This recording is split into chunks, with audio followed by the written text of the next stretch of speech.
un altro applauso a questi bravi animatori, giovani ma grandi attori, umili ma veramente in gamba, che lavorano tanto. Un applauso! Bene, io per chiudere e per ancora encomiare questo favoloso villaggio e tutti quanti i partecipanti che ci rendono la nostra vacanza, ecco, bella, armoniosa, io vi leggo un'altra composizione.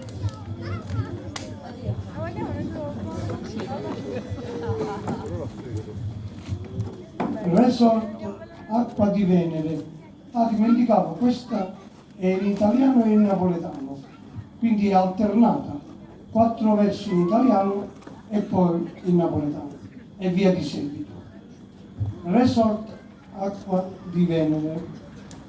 Dire sono accoglienti e gentili, mettere così il punto sarebbe una riduttiva emozione. Questo resort assurge a poesia.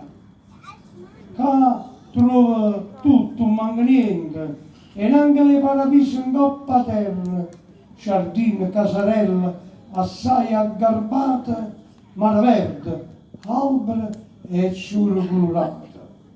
Con gli occhi della mente sfoglio le foto scattate e descrivo in versi quest'oasi fatta di tanta bellezza, in italiano e in dialetto napoletano. Non tuffa a mare, orinda piscina, che ovvero staccano poca spina. O pomeriggio, se ti fai la controllo al finale, ti sentono giovane leone. Trascorri giornate in piena letizia, incantevole è il canto degli uccelli.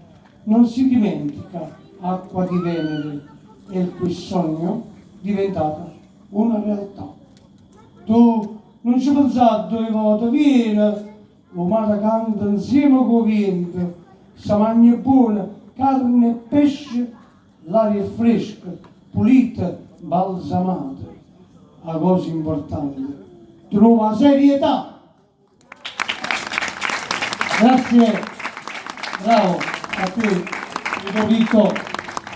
Grazie mille Armando, è stato bellissimo averti qui come ospite ed è stato bellissimo avere tutti voi e penso che nella poesia di Armando ci ritroviamo un po' tutti, o sbaglio? Sì. Suppongo che Armando abbia proprio centrato il punto, e trovare una persona che riesce a spiegare sinteticamente, con parole significative, con i versi, con poche parole, non è facile, è un talento e fortunatamente possiamo dire che Armando è a Napoli. Per questo facciamo un fortissimo applauso al nostro Armando. E io e Armando vi salutiamo a credo con la nostra sigla!